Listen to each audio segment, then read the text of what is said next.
Everybody and welcome back to my YouTube channel. Today video is going to focus on Remark holding stock.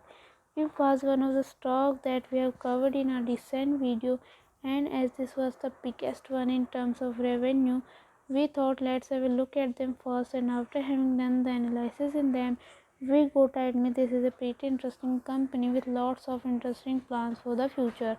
They want to grow their business significantly and the different ways that they want to achieve this.